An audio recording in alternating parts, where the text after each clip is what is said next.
This, what I'm about to share with you, is that drop that overfilled the cup and the water started splashing all over the place for me. First of all, I want to say that I worked as a youth director for the Midwest Diocese for 20 years. And I have to say and confess to you that I have heard things from both high school and college students, things that you would not imagine possible, especially the last few years from college students, things that I can't even allude to or mention as far as what goes on college campuses across United States as when it comes to sexuality. Just unbelievable stuff that's not even in movies. I don't know that it's even in inappropriate movies, if you will. Things that one would not believe. Again, I'm not going to go into that, but just to tell you, it's horrible, and I've heard it all. Also, when it comes to high school students, especially high school students, and poor high school students are tricked by many of their friends who say that they are sexually active, but they're actually not in most cases, leading the other to be sexually active. And not only that, but many of the boys and girls, especially the girls, partake of these pills that they learned to partake of as protecting themselves from early on in middle school, not to say elementary school. And boys are being taught how to put condoms on and things of that nature. I mean, unbelievable stuff early on. But let's forget about that for a second, and let's pray for the high school and middle school children, hopefully that they would be wiser, smarter, more street smart in this sense, to figure out that not everyone is doing this, and those who are doing it, they're giving themselves a hard time in many ways, but in addition to that, they're also causing themselves all kinds of issues in the future. Many of the girls who have been taking these pills in order not to become with child or pregnant later on cannot have children because of that, or whatever else they are done. Not to go into being sexually active at that age and stage messes with so many things in the future. Of course, the children at that age and stage do not understand that intellectually. Their brain is not yet developed, if you will. But one thing that really did it for me, the other day I spoke to a college student who, by the way, is a college student at a Christian university. Christian university.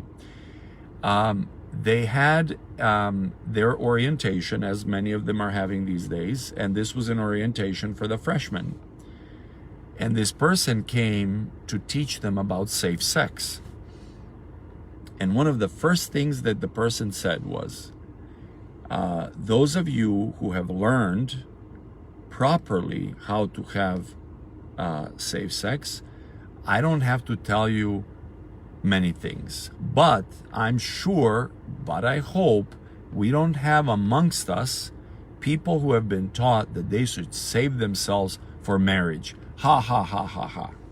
And the whole student body laughed out loud, as if this is something unnatural, not normal, crazy, stupid. So it's stupid, crazy, unnatural to not have sex before marriage at a Christian university. How is that possible? Are we really going that far that we're going to take everything that's normal? Now it's even hard to say traditional, because that automatically is something that's horrible and bad. Something that's so normal and safe for a person is being mocked at a Christian university. My dear and good brothers and sisters, how long will the Lord deal with us? Now, I have to say, also the following. The things that I mentioned earlier that are being done in college campuses, which I hope and pray many of our young people from our churches are not partaking of. And I want to stop for a moment and say, those who have partaken of it before, or who, God forbid, are partaking of it now, please cleanse your soul and your heart and your body by going to confession, seal it, put an end to it, and rehabilitate yourself in order to literally save yourself. I will tell you, these type of actions create all kinds of problems and issues. I'll share with you a situation that I had with a young person, maybe in his 30s, who was just having horrible things happening to him constantly. And he started coming to church, and he started praying, and he started fasting, and he started coming to confession regularly. And honestly, I thought he was righteous Job, because he was doing everything great. I couldn't find anything in confession that would be pushing God's blessings away from him. Until one time, I don't even know what pushed me, or I guess I do, pushed me to ask him, do you watch pornography? And he looked at me and he says, well, yes, what's wrong with that? Oh, that's where we were. That's where we found ourselves. And soon as he stopped watching this and emptying himself, both spiritually, physically, emotionally, his life completely changed, including his relationship with his girlfriend that was deteriorating. So these type of things take away our life literally from us, not to go into how much it pushes God's blessings away. Now, all we have to do is turn back from it. All we have to do is fight it. All we have to do is not mock that which is normal, but rather that which is not. Constantly being at the place of fighting it and making an effort to overcome it, because it could ruin our personal life, it could ruin our future marriage, our relationship with people, our relationship with God. It's very, very important to do this. Now, let me say this. When God created us, He created us to be sexual. Let me explain. He created a man and woman and created that attraction between the two. He created the attraction so one would be attracted by the other, so that they would come together and have children. And that's why sex feels good, because it makes us want to do it again and again and again, so that we would work on the continuation of mankind. We would have children and so on and so forth. Now, there are those who say that, even in the church, who say that sexuality or sex is even a gift, to the point of God doing this for us to help us have an enjoyment type of or enjoying type of a thing. Personally, I have to admit, I never understood that completely. I never accepted that. I don't accept that. I honestly think that the continuation of the mankind is what we read in the Bible, and that's what it's for. I do know that Apostle Paul says, do not refuse one to another, lest the other one goes into sin. But he doesn't say, don't refuse one to another. In other words, when one wants to have sex, the other one to say no in marriage. He doesn't say, don't refuse one to another so that you can have more pleasure. In fact, we're trying to suppress our pleasures here. We're going to have pleasures for a pleasure for eternity, immersed in the love of God, not to downgrade it to physical pleasure. We're all guilty of it. Don't think that any one of us is a saint when it comes to it. But we have to fight it, no matter how tough that fight is. We have to make an effort to understand it, first of all, and then to fight it.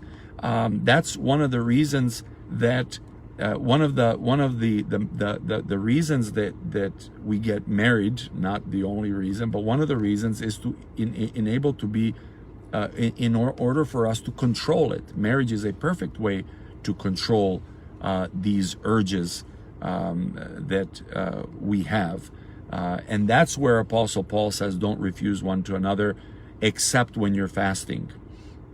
So that the other one doesn't go into sin. In other words, one cannot control the urge of having sex and then goes off to be with another man or another woman or whatever the case is. So, brothers and sisters in Christ, this is a very serious thing for obvious reasons and the reasons that I mentioned, and we should make an effort to properly understand it and to properly partake of it. Number one, to, yes, wait to be married. Unfortunately, nowadays, people don't get married until very late.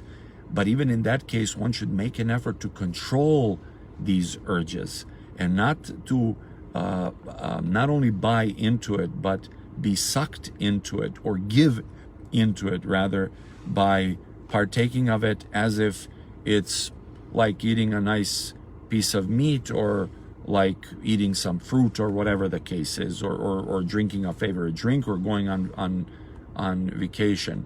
No, these are very intimate things. When a man and a woman come together, they come together for a reason. One of the reasons is obviously love, and that love produces a child. That's the main reason. Another reason is to help another not fall into sin with so many other people and endanger the couple in many different ways. Not to go into sexually transmitted diseases and so many other things, but I'm talking about emotional and spiritual drainage, even being much more serious than the physical. And the people who are married, they themselves make an effort to control it.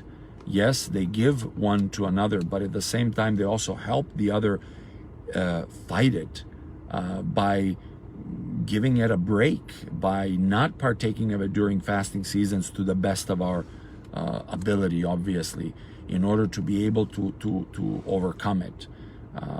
It's amazing, though, that everything around us is around sexuality. You know, I have to tell you, one person, without mentioning names, who was high up into military, and I'm not even going to say which military, but I will tell you that one of the things that they learned high up there is when they go into war amongst traditional nations, that the first things they should serve to them is pornography. That's the best way to deflate them, to take away that zeal and strength for real life and for family. That's one of the things that the communists used. I know in Serbia, for example, the communists used, in order to devalue the family structure, they were putting out pornography. I remember that very vividly, if you will. When I was growing up, you had 3 channels on TV, and you had to flip through them to get to the other, and one of them was pornography 24/7. Not to say you go to a store to buy food and pornography was all over the place. You go to a library, pictures of pornography all over the place. That's what they did in order to devalue a family, to deflate the family, to kill the family structure in order to control the people more. I hate to say it, nothing better is being done these days all over the world. God help them, whoever's doing that, but we just have to be aware of it and protect ourselves from it. May God bless us all and give us strength, and forgive me for such a long talk.